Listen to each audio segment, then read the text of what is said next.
उन्नाव जो बलात्कार कांड है वो लगातार चर्चा में रह रहा है। कुलदीप सिंह सेंगर को जब से हाई कोर्ट ने बेल दी, उसके बाद सुप्रीम कोर्ट ने उस बेल को रिजेक्ट कर दिया और जो लोअर कोर्ट का आदेश था उसे माना, उसके बाद से लगातार चर्चा में रह रहा है। उस चर्चा की वजह है कुलदीप सिंह सेंगर की दो बेटियां।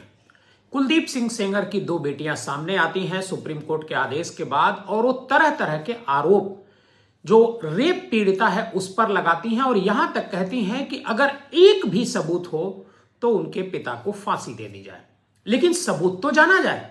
तो क्या कोर्ट ने बिना सबूत देखे ये सब किया?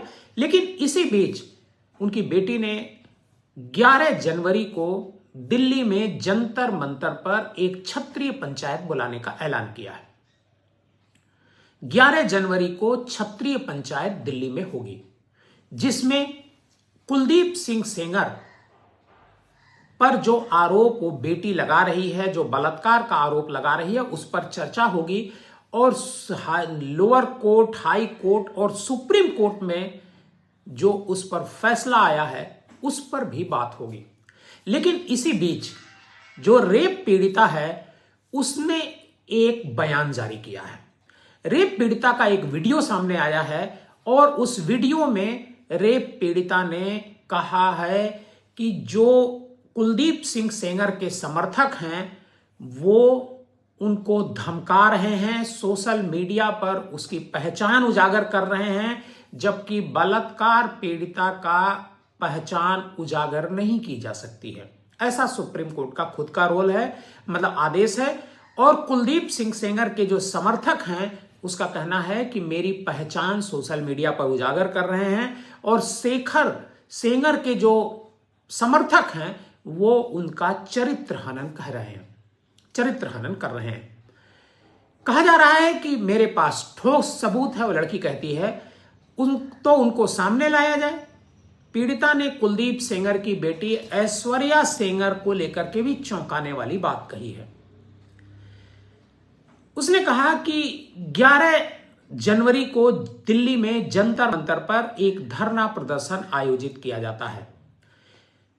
ये जो पीड़ित बेटी है उसका कहना है कि ये कोई प्रदर्शन नहीं बल्कि शक्ति प्रदर्शन आयोजित किया जा रहा है। यह प्रदर्शन देश के मुख्य न्यायाधीश को डराने का मात्र एक प्रयास है, ऐसा उस बलात्कार पीड़ित लड़की का कहना है। क्योंकि chief justice of India CJI ने ही हाई कोर्ट के फैसले को पलटा और जो लोअर कोर्ट का आदेश है उसको बनाए रखा। पीड़िता का कहना है कि सेंगर के समर्थक चाहते हैं कि चीफ जस्टिस ऑफ इंडिया डर जाएं और हमारे फेवर में फैसला दे दें। पीड़िता आगे कहती है कि कुलदीप सिंह सेंगर की बेटी ऐश्वर्या सेंगर को नेता बनाया जा रहा है। इस बहाने वो उनके इंटरव्यू को लेकर के बहुत सारी बातें कहती है और ये भी कहती है पीड़िता कि वह अपने इंटरव्यू को सनसनीखेज बना रही है। लड़की कहती है कि ऐश्वर्या कहती है कि हमारे परिवार में मात्र 4 लोग हैं। अगर 4 लोग हैं तो इतने लोग निकल करके कहां से आ रहे हैं? पीड़िता ने यह भी कहा कि मेरा मानसिक बलात्कार करना बंद करो। अगर आप लोग चाहते हैं कि हम इस दुनिया में जिंदा रहें तो यह सब बंद कर दें। मेरी भी एक बेटी है और एक बेटा भी है। बलात्कार पीड़िता कहती है कि सेंगर परिवार और उसके समर्थक लगातार जब से यह घटना हुई है तब से उसको प्रताड़ित कर रहे हैं और इसी में उसके पिता की जान भी गई। हालांकि इस तरह का जो आरोप है जो आज लगाया है कुलदीप सिंह सेंगर पर, जो बलात्कार का आरोप लगाने वाली लड़की है, इससे पहले भी वो आरोप इस तरह का सेंगर और उसके समर्थकों पर, उसके परिवार वालों पर लगा चुकी है।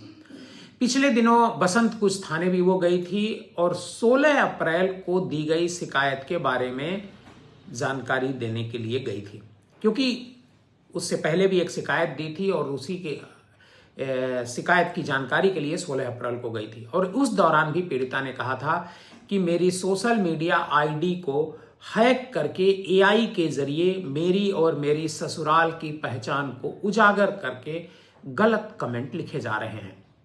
एआई से मेरी फोटो का गलत इस्तेमाल किया जा रहा है। मैं और मेरी ससुराल वाले इस बात को लेकर के डरे हुए हैं। वो लड़की कहती है कि मैं डरी हुई हूं और मेरा पूरा परिवार भी डरा हुआ है। जिस तरीके से सुप्रीम कोर्ट के फैसले के बाद उस पर हमले हो रहे हैं, उसको लेकर के वो कहती है कि मेरा पूरा परिवार डरा हुआ है। वो चाहती है कि इस तरह का जो चरित्र हनन हो रहा है वो बंद हो। जबकि ऐश्वर्या राय, जो कुलदीप सिंह सेंगर की बेटी हैं, ऐश्वर्या राय सेंगर, वो कहती हैं कि जो भी आरोप उनके पिता पर लगाए गए हैं इस लड़की के द्वारा, वो सही नहीं है। वो ये भी कहती हैं कि अगर ये आरोप सही निकल जाए तो उनके पिता को फांसी पर चढ़ा दिया जाए। फिर असलियत क्या है? क्या कोई इसके इतर भी असलियत है जो सुप्रीम कोर्ट, लोअर कोर्ट और हाई कोर्ट ने फैसला दिया? इसको हम जानेंगे। आज के वीडियो में बस इतना ही। अगर आप हमारे इस चैनल पर नए हैं, पहली बार हमारा प्रोग्राम देख रहे हैं, तो हमारे चैनल को सब्सक्राइब जरूर कीजिएगा।